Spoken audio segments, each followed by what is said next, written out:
Welcome back to another Kray video. Please subscribe to our YouTube channel so you don't miss any videos. And for people really into the Krays, join our private Facebook group, Krays Crime Lords of London, where you will find stuff probably unavailable anywhere else. We're an established group with a large membership, and best of all, we're friendly. The link is in the YouTube description section.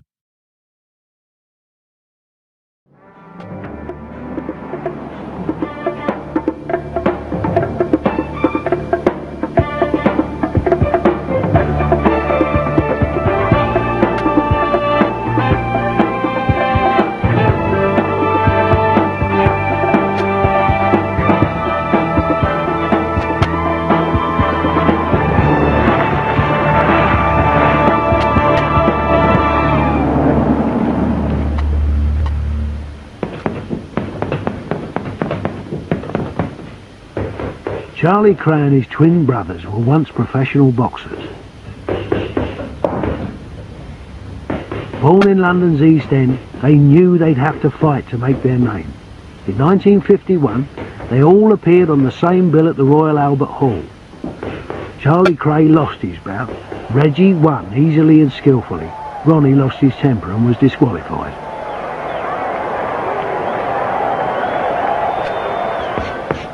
From early childhood, the identical twins were bound by bitter rivalry and fierce devotion.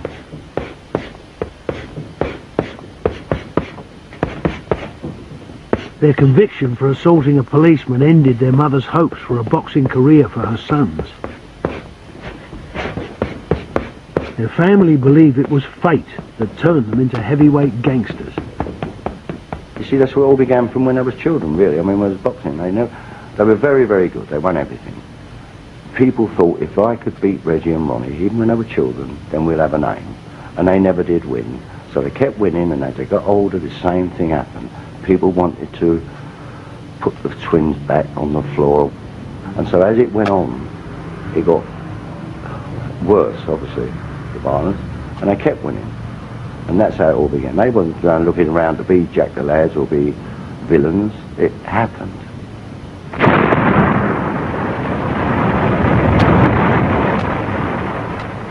Ronnie and Reggie grew up in the post-war East End with its tradition of street violence and strong sense of community. The twins used both to increase their power. They bought their mum a local pub.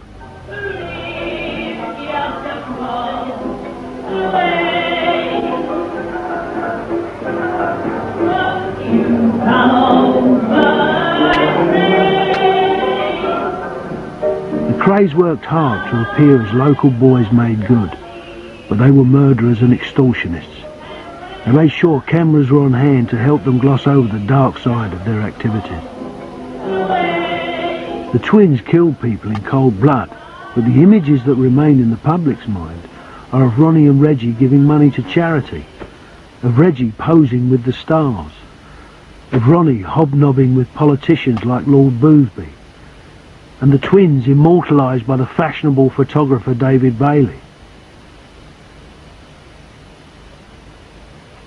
But in the underworld, the twins were known for what they were, and as in their early boxing days, their reputation preceded them.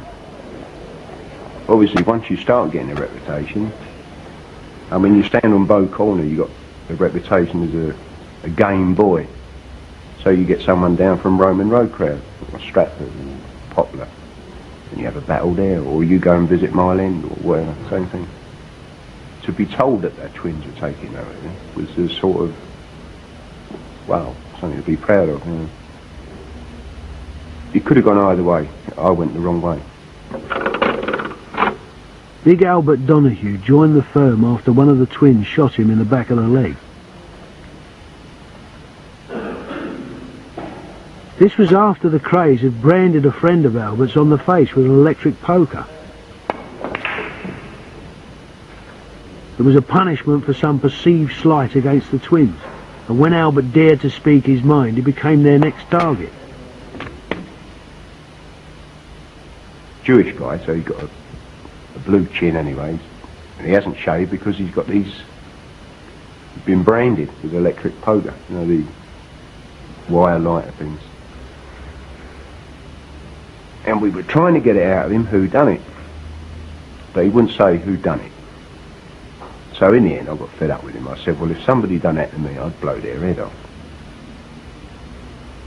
And that was it. I walked away.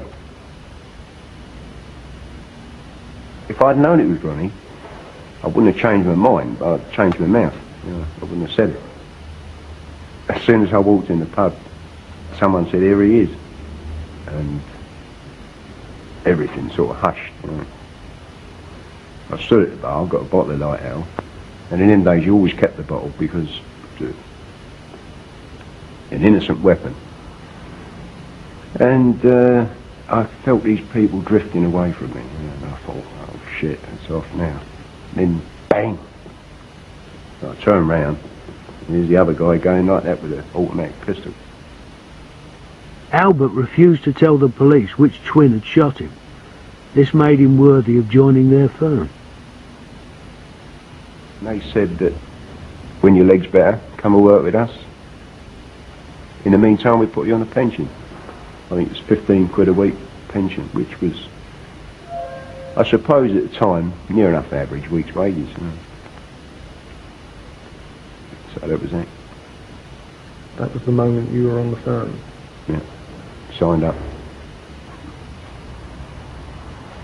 Albert Donahue became a soldier at Fort Valence, the nickname for the Krays family home at number 178. Like much of the East End, it's now been demolished, but even in its notorious heyday, it hardly resembled the fortress of Ronnie's fantasies. Here, he and his brother held court and presided over the firm's board meetings. From the front room of the 2 Up, 2 Down, they ran a criminal empire. The first time he set eyes on Ronnie, it was obvious to the policeman who was eventually to jail the twins that he was playing the part of an American gangster. It was a summer's evening, and I realised that a car had drawn up immediately outside the door and looked outside. It's a big American type car, and a guy stepped out of the car, put with his hand in his pocket as though he had a gun in his pocket, and he sort of swept the street, looking up and down and making sure that there was no one inside, and then gave a signal, and the back door opened, and out stepped Ronnie Kray. And I was amazed because he was dressed for all the world like a 1930s Chicago gangster. He had a long, long cashmere coat that reached to his ankles, tied in a loose belt at the waist. His hair was greased and parted, and he wore his glasses, and then he swept across the pavement and into the pub, and he looked to me like Al Capone without his fedora.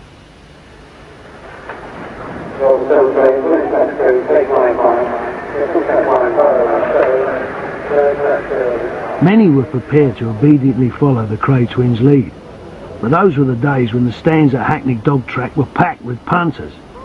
Now a few loyal supporters remain, among them Tony Lambriano, clinging to the values of an age when the odds were stacked in favour of villains, and no one stopped to think about the consequences.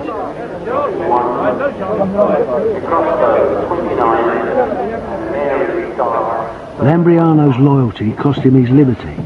He spent 15 years inside for his part in one of the Krays murders. When you talk about fear, what is fear? It's an imagination of something.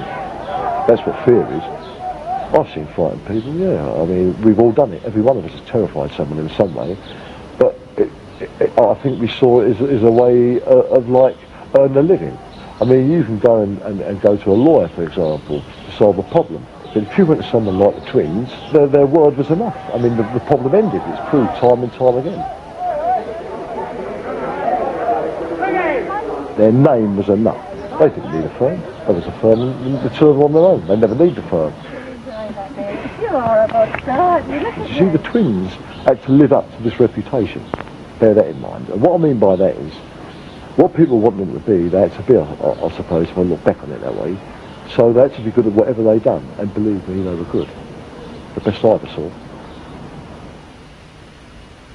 Well, I was known as Reggie's man. I mean, he didn't use words like minder, bodyguard, that sort of thing. Just, I was Reggie's man. And did you have lots of money in your pocket? Well, apart from the twins' pension, if you did any business with them, if you actually went on a bit of business and there was money involved, you got a slice of that. Plus I could eat and drink for nothing, and I could get my clothes made to measure next to nothing. If you needed a car, you just went to a car site and frightened the governor and pulled one off the front for a couple of weeks and run it into the ground. Hardly any expenses. I was then put in charge of collecting the weekly payments from different clubs and places. And from that I would pay out the pensions. I'd be told who to pay. And if somebody was out of favour, they wouldn't get paid that week, you know. There was no fabulous fortunes, you know. Thousands of pounds, you know. Protection was one of the firm's main sources of income. People paid up because they were afraid. The twins couldn't afford to let their reputation for violence slip. That reputation usually ensured that their victims didn't complain to the law. Detective Inspector Nipper Reed had to sit back and wait for witnesses who would dare to speak out against the gangsters. In 1965, some 3 years before he finally arrested them, he thought he had a breakthrough. London club owner Hugh McCowan complained to the police about the protection racket. The twins were charged with demanding money with menaces.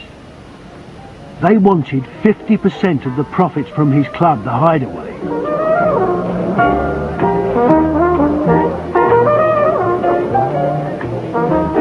The people who knew the twins and their methods were not surprised when they were acquitted, after witnesses retracted their evidence. There's no question about what prevented witnesses giving evidence to suggest that the Krays are involved, and that was terror. Just absolute fear and terror, because the Krays generated that by their threats, by intimidation and by their violence.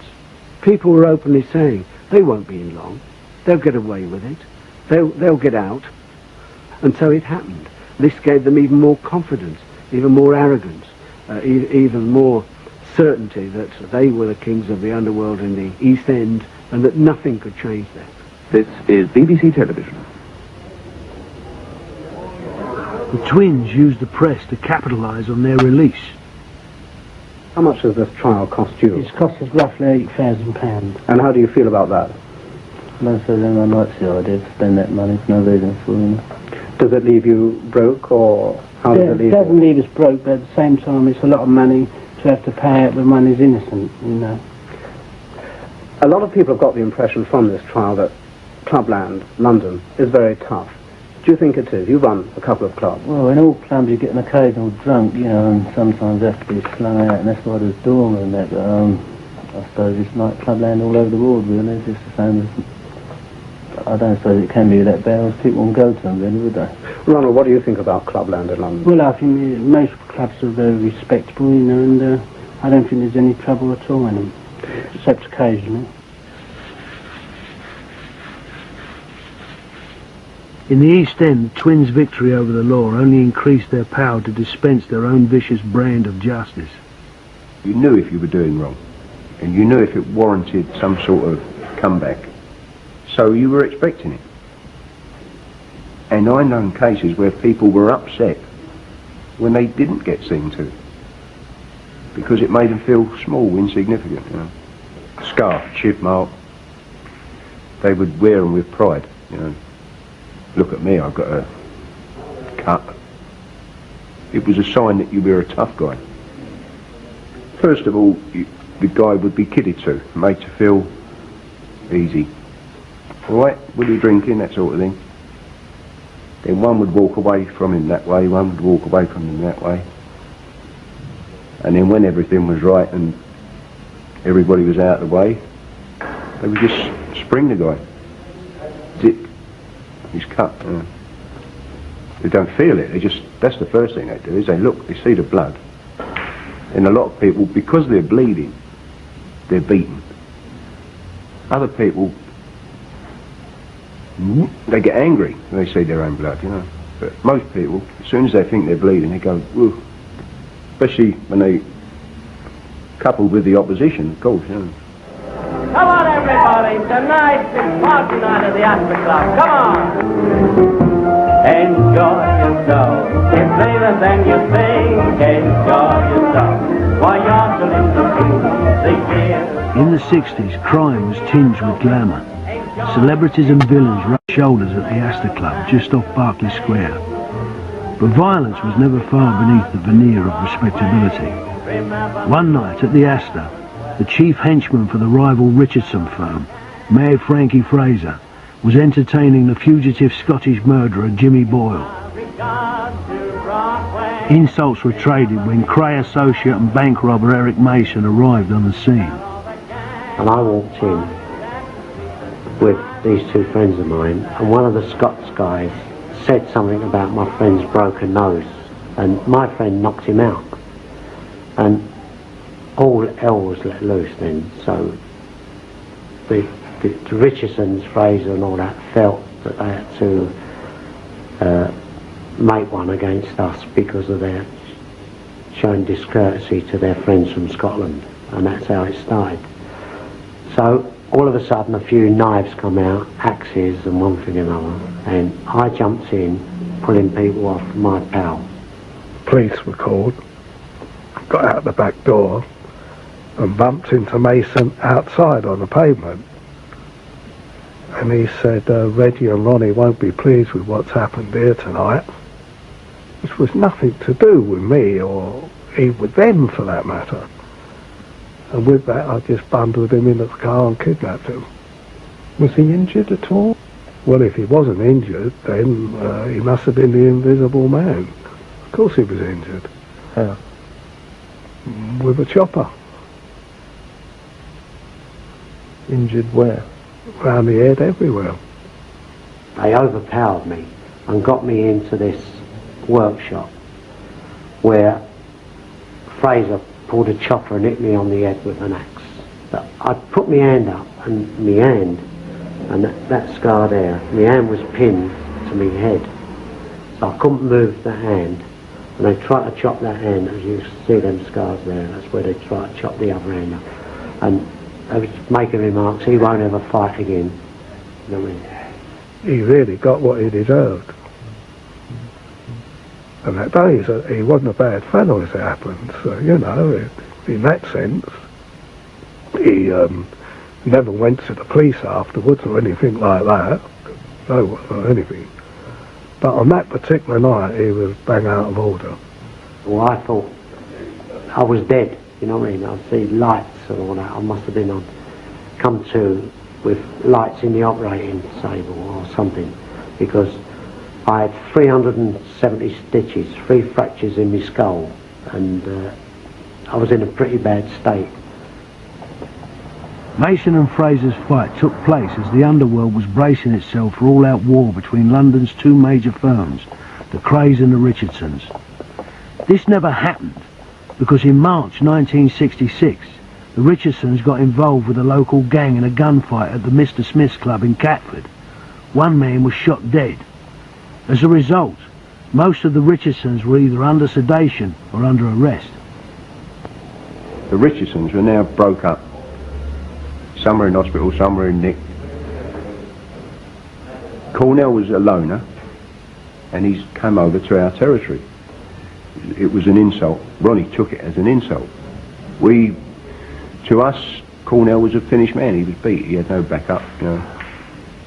Any one of us would have faced him in the pub, but he wouldn't have come to killing the man. There was no reason to kill him. George Cornell was the only key member of the Richardsons firm still on the loose. He was a violent man who'd taken part in their torture sessions. He crossed the river into Kray territory to drink at the Blind Beggar pub. Legend has it that he'd called Ronnie Kray a fat puff. What's certainly true is that Cornell was afraid of no one. The pub was less than a mile from Fort Valence.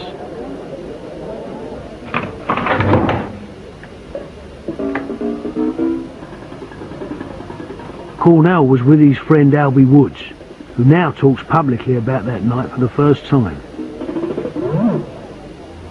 the pub was completely empty. There wasn't a soul in there. So we walked right the way along the long bar, and as it bends round at the end, there's a partition there, and there's curtains by the partition which led into the public bar. Jules sat in the corner, we were back towards the partition. I sat on the corner, facing him. The Underworld grapevine was quick to inform Ronnie Kray of an enemy presence on his manor. He set off with his driver in a 9mm Maus automatic. 5 minutes went by, or maybe 10 minutes. All of a sudden, George said, look who's here. Then I realised that someone had stopped behind me. George was sneering at him. And at that instant, it was bang. The shot was fired. All I could see was one massive, big, flame of smoke sort of thing, like, blue. Couldn't see Jules then, Then I slid off my stool to duck behind the bar, and then down he came. He wasn't unconscious, he was still conscious, he was sort of moaning. So I was just saying to him, all right, Jules, I'm with you, And I put a cushion underneath his head, try to make him comfortable. He had a hole in the face, and it was pumping out onto me, just pumping all the time. And I didn't see any other, wounds or anything,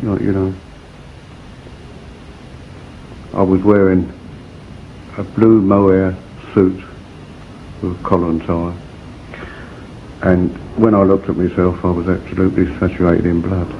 And I just took the coat off, put it on the seat, and jumped in my car and drove to the first telephone box that I came to phone his wife, Olive. All the police were able to get on the night was some scene of the crime photographs. Albie Woods maintained he didn't see the killer, and the other witnesses went to ground. Cornell was still alive when he arrived at the London hospital. The firm left the manor for a pub in Walthamstow. In Ronnie's mind, they were his troops, and he was their colonel. Getting bulletins from a nurse in London hospital, and she said, this guy is not dead. He'd been shot in the head with a 9mm bullet. He's still alive. It was early hours of the morning anyway when we heard, came on the news that he is dead. And a cheer went up in the pub. Imagine that. The colonel cheered first, and then every others joined in. Look, I'm with you, sir. Cheer because a man's dead, and dead, that's it. That's the sort of life it was.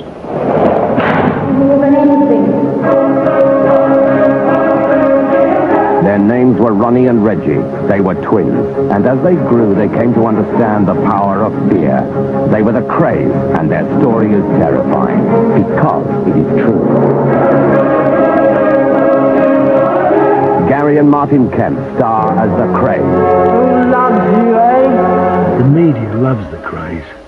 They've made more money selling their story from prison than they ever made as gangsters. In the razzmatazz that surrounds the twins to this day, their cold-blooded murders have been sanitised. People who were children during the Krays' reign of terror campaigned for their release.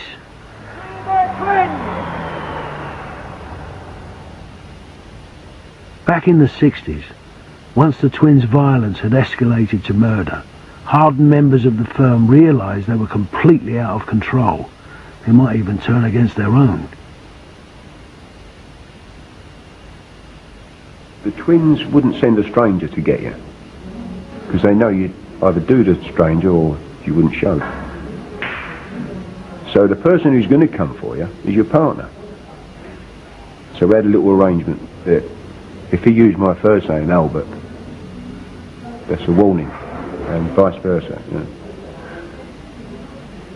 Which, like to anyone accompanying him, if he knocked at my door and said, it's only me, Albert, no problem. Don't sound like a signal, but it is. And that way I'd come flying out the window with a shooter in my hand or something. As the instinct for self-preservation took over, the firm's main men considered murdering the twins.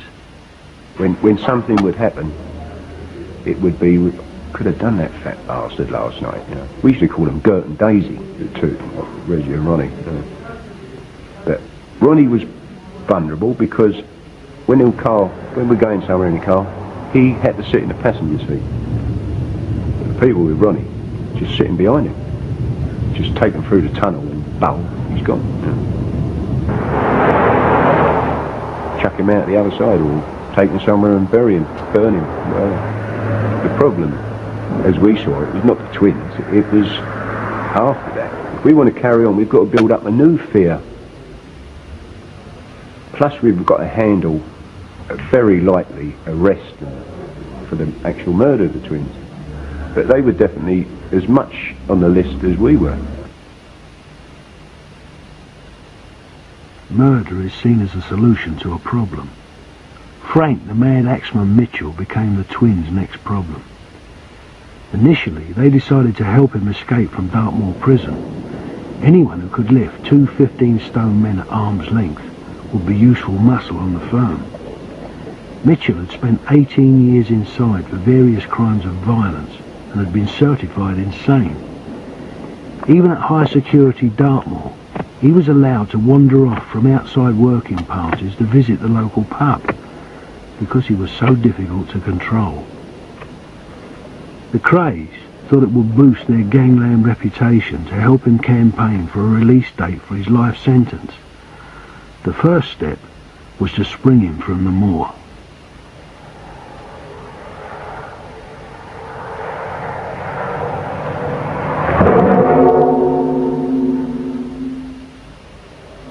Nobody believed it would happen.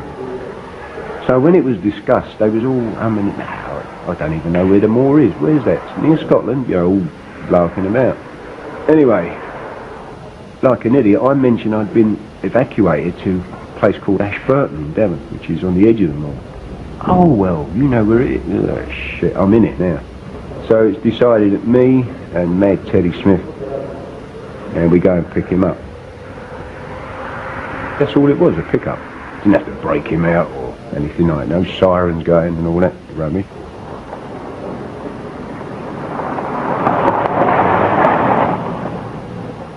I thought we got no chance here. Anyway, we found the only phone box in Dartmoor to park by. Mad Teddy Smith is making a moody phone call to look good to any possible passers-by.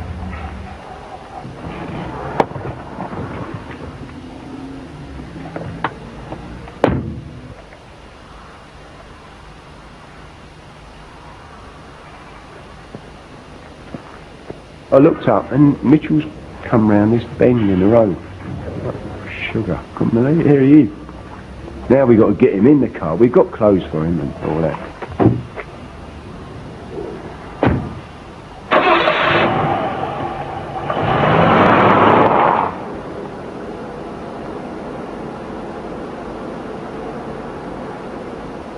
Get this bloody great Tarzan type jungle knife he's made off him, throw it all away, drill into him, there'd be no violence at roadblocks.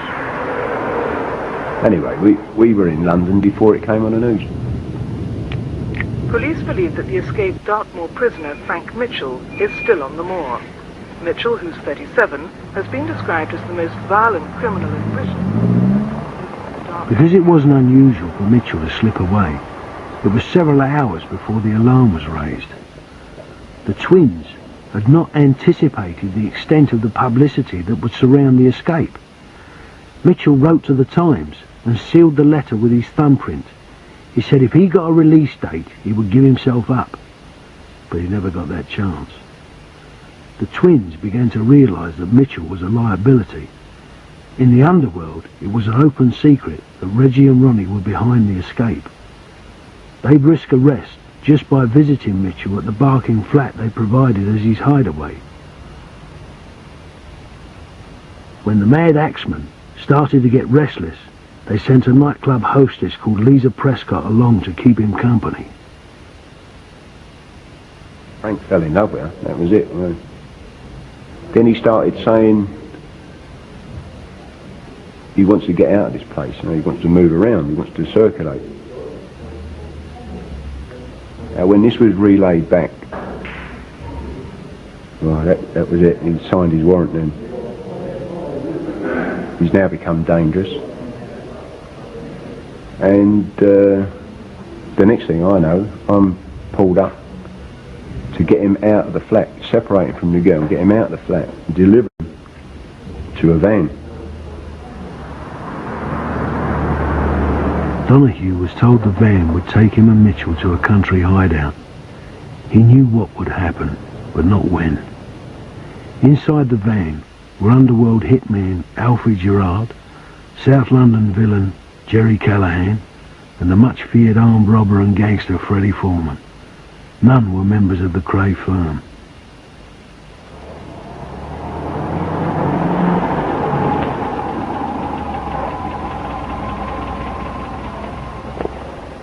We came down the path of this flat into the Barking Road.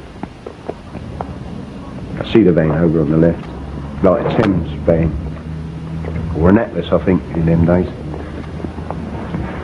So there's a guy on the pavement, he opens the door. Two guys sitting on the wheel casing on the left. They said, "You sit over there, Frank, on the right wheel casing."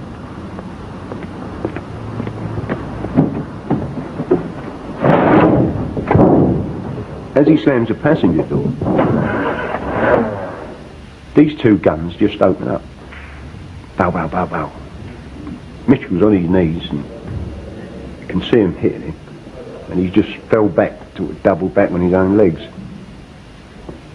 Now we've done the first right, we're going to do a right, back where we started. And he started groaning, so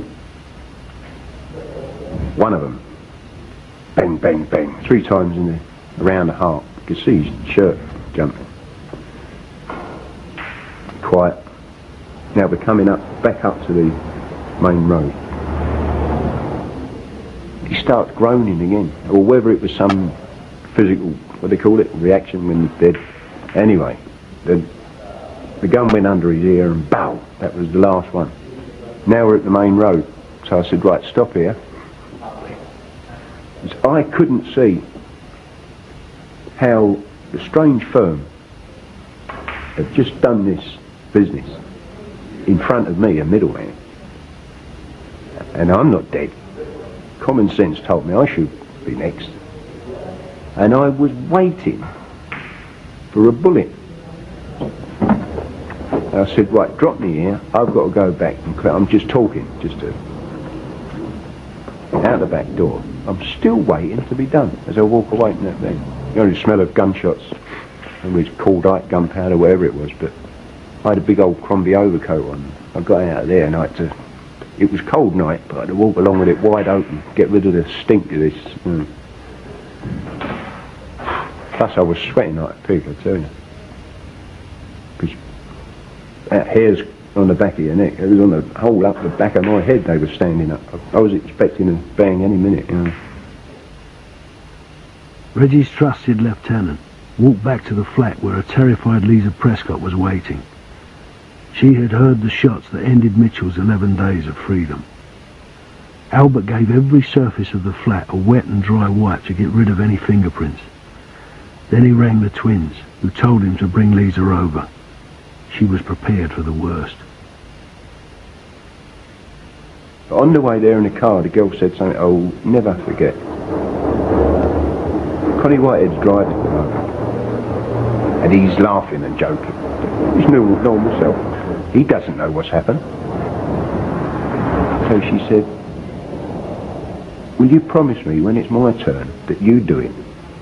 I said, what are you talking about? She said, and I think you'd do it quick. Not like him. The pair were driven to the firm's Christmas party. It was the day before Christmas Eve. Lisa managed to convince the twins she wouldn't talk. Ronnie was more interested in what Donahue had to say. Now, Ronnie Krays here, and I've got to go over this detailed by detail to him, at least half a dozen times. His eyes are shining. Tell me again, tell me again. Oh, God. And then they all cleared off and I stayed the night there with Lisa. I think we were both in need of a little bit of comfort. You know. And I was still nervous. I think it was a week later when I was asked to deliver the £1,000 to Foreman's Pub. So I thought, what better? You know, they better think. So that night I was told up as well. If that guy had coughed, I'd have shot him. See? To me it was common sense that I should go. And I'm pretty sure that since if one of them or both of them two are watching this, I bet they're nodding, saying, yeah, we should have done. There you go, lucky. Frank Mitchell's body has never been found and no one convicted of his murder.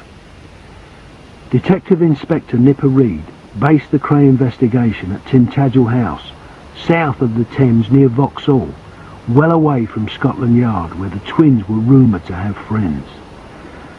Everyone took the influence of the Krays seriously. 18 months after Mitchell's disappearance, the police brought in Lisa Prescott for questioning, and she was still very much in fear of her life.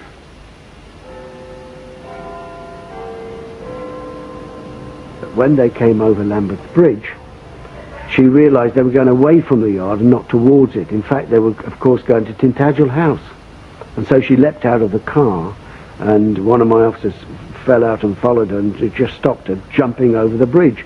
She was about to kill herself. She believed completely that these lads were from the Krays and that they'd been sent to do away with her. This tremendous power to terrify was the Kray twins' greatest weapon. Ronnie just had to glare at some people when they shit themselves. That was one of his favourite tricks. He would sit in a pub or a club where we were, and people would be brought in for various reasons, and he could just sit there and stare at this person for half an hour, and that person he hasn't said a word to him, but that person's gone away and thoroughly cowed, you know. He'd been told off without a word. That was how much fear that he generated.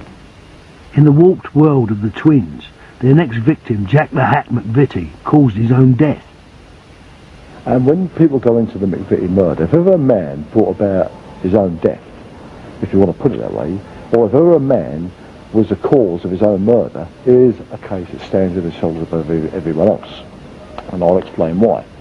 He had outrageously challenged them time and time again. He had picked up phones throughout the East End pubs and that, pretend to phone them up and mug them off. He was warned, knock it on the head. He had turned up at the Regency Club with a shotgun, drunk and peeled out of his head, knowing one of them was in there and threatened to shoot him. They got to hear about these things. Now you must remember, in their position, how far could they let him go? The twins never provoked a row in their life. They was provoked. They either got killed or they retaliated. I mean, they didn't want violence. It was put to them all the time. It's hard to understand till you've been there and seen it. Jack McVitie, a small-time villain often out of his head on pills, was invited to a flat in Evelyn Road in Hackney on the 28th of October 1967. The twins had commandeered the place for the night, ordering the girls who lived there to leave. Jack the Hat thought Tony Lumbriano was taking him to a party. There's four of us in a car. In this car, there's a Zodiac, two-tone, Mark II. There's me, there's Jack the Hat driving. We arrive at Everett Road, we park down the side, and we get out and we walk into the door. Get along the passage and down a flight of steps. As we walk in, I was the first one in. Now, I was very, very surprised to see Ronnie Kray there, number one. Reggie walked over to me, and Jack was directly behind me. Jack the Hat had been lured into a trap. Reggie pulled him from behind and tried to shoot him in the head, but the gun failed to go off. And he clipped it a few times, and then he sat down, and there was a bit of talk. What have I done? And then Reggie took him, you know what you've done, Jack. Now it comes to an end. He stood up and walked over the window, and he punched the pane out the window. That was when it was said he tried to die through it. He never dived or attempted to dive through that window. He punched it in sheer frustration that he had been set up. Now, the next thing that happened, I turned around and there's a carving knife, a normal carving bread knife in his hands, that obviously someone had picked up from the kitchen. And the next thing, it was over. I saw it, I think he stabbed him twice, 3 times away. I didn't actually see it because I turned away. And next thing he's lying on the floor. Now, it was said that Reggie pinned him to the floor with a knife. That, through the throat, total, never happened. Could you imagine that happening? I mean, the fact that he'd been stabbed 3 times, personally I think the first one killed him. That's what I think happened there. I mean, it was over, it was done. Now, no one knows what to do. It's happened. We've got an event on our hands.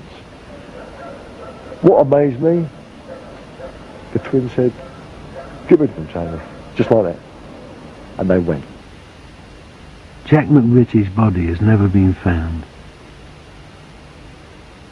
Obviously I regret a life being lost. I mean, you must do that, whatever way you look at it. Like, there's a point out that he won a grass or anything like that. It's just his way of life clashed with ours. Men who could casually dismiss murder were recruited by the twins and moulded into a firm that could swing into action and cover up the evidence of their crimes. My job is to decorate. And these girls have been left to clear up the pools of blood, not just spatters, puddles. And they have to mop it up and keep emptying the base and start again. And then I had to paint, dig out some bits of plaster, fill, tar paper, then wallpaper, the whole place inside out. The police didn't even know there'd been a murder until 6 months later, where an informant told them. Around the hastily repaired window and beneath the layers of wallpaper, they found traces of blood. Those close to Reggie knew his twin had been pressurising him to commit murder. Christ, I couldn't understand it. The guy had never done him any harm, you know what I mean? He was just a pill popper, ladies' man, life and soul of the party. I know it was just Reggie's answer to Ronnie's Cornell. When Ronnie got drunk and he was heavy on his pills, he would be screaming at him, "You cowardly bastard, I've done mine, now it's time you skinny slag, it's about time you done yours." You know. Simple as that. There's no secret about that at all. You ain't got the guts. You know. Exactly 1 year after the murder of Jack the Hat, the Kray twins were arrested after a night out at the Astor Club. Armed police broke down the door of the council flat where they still lived with their mum. A total of 26 people were arrested as the police rounded up the firm. They had believed they were untouchable, but their power depended on fear, and now there was no one left to enforce it. One by one, witnesses came forward to testify against the Krays. Ronnie boasted that if he hadn't been in court, he'd probably have been with Judy Garland. The sentences for the 10 members of the firm totalled 159 years. This is what Ronnie and Reggie saw as an armed convoy drove them to Durham jail after the trial. Ronnie is unlikely to ever be released from Broadmoor, and Reggie has been continually refused parole. Their arrogance is still apparent. They've both written 2 books. There is not one sign of repentance or remorse. In fact, they both savour the fact. Ronnie Kray talks about the delight that he still enjoys at remembering how he shot Cornell. Reggie Kray says he's no regrets about having stabbed to death poor Jack McVitie. So there was no question of any remorse. There was no feeling that yes, we were wrong, we were bad, we were evil. They've never said that.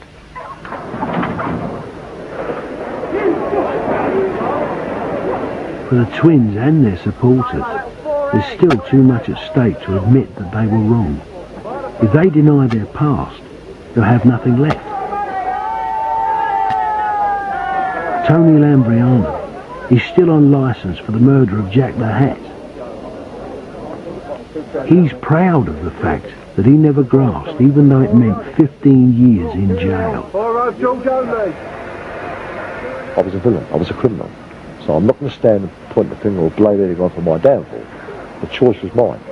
And at least I can stand and look in the mirror and say, I never point the finger or put them away in any way whatsoever. I can live with it. That's not what I'm about. And if anything you can come out of with pride with, that is something that I never put them where they are today, or any of the other men involved. But the twins had no more respect for the code of the Underworld than they have for the laws of straight society. On remand in Brixton, they ordered other members of the firm to take the rap for their murders. Ronnie turns to me, he said, don't worry about the case, he said. What we're going to do, not would you mind, what we're going to do, we want you to take Frank Mitchell. I said, no. Oh, he said, and we'll take all the frauds and violence. Oh, shit, you can get out of that, you know, just frighten a few people, they don't give evidence. So I said, no. And now I get the benefit of the eyes. Now, that's it, I know, I've crossed the line now. I'm now an enemy. Donahue wasn't prepared to do time for a crime he had not committed. He told the police everything about the murder of Frank Mitchell.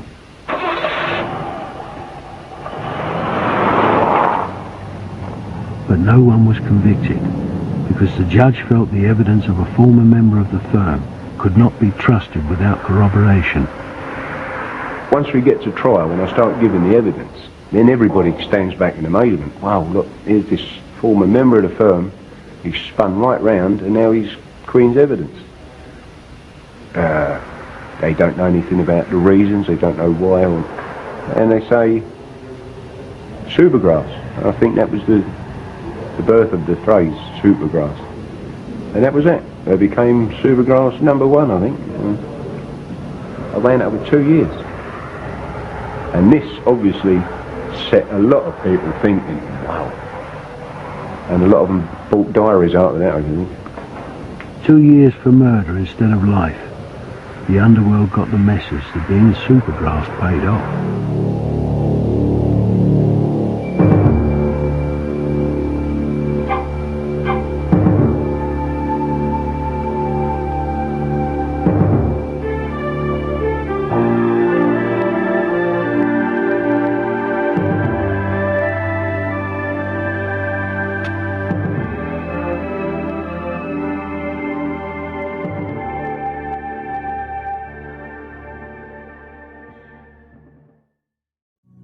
Thank you for watching. If you enjoyed the video, please join our Facebook group. It's called Krays Crime Lords of London. We're a friendly, moderated group with over 1,000 Kray and other celebrated gangster videos available for view. There's also thousands of images in the photos sections. The link for the group is in the YouTube description section. I hope we see you there soon. Leave a like and subscribe.